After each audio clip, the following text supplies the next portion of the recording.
Hey guys, today I want to review the Grovemade leather mouse pad.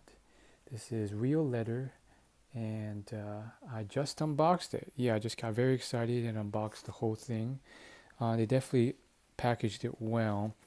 It was inside this thing, which is very tough cardboard, packaged in this and then a hard box. So there's like no chance of it getting damaged. Now, what you'll notice off the bat is that there are cuts and wrinkles in this already. But I guess that's how it works with real leather. See the wrinkles here already. But I guess it gets a pass because it's real leather, right? If you're not familiar, Grovemade is a very well-known company with luxury leather mats as their main product. So yeah, this is what it looks like, and I think it's pretty decent. It's very thin. Look how thin it is. This is like less than a quarter inch.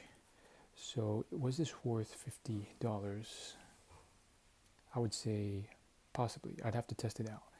But yeah, it's about it was about 35 and then 15 for shipping. Or was it 40 and then 10 for shipping? But yeah, you have to factor in the shipping. They don't do free shipping over a certain amount from what I can tell. But along with that, I also got this little handwritten letter. It just says, "Thanks, hope you enjoy." And then a little ad for all the other stuff that they sell.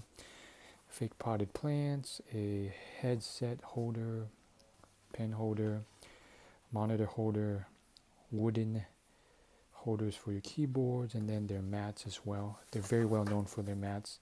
So this little book came with it, and I got so excited I just ripped this open.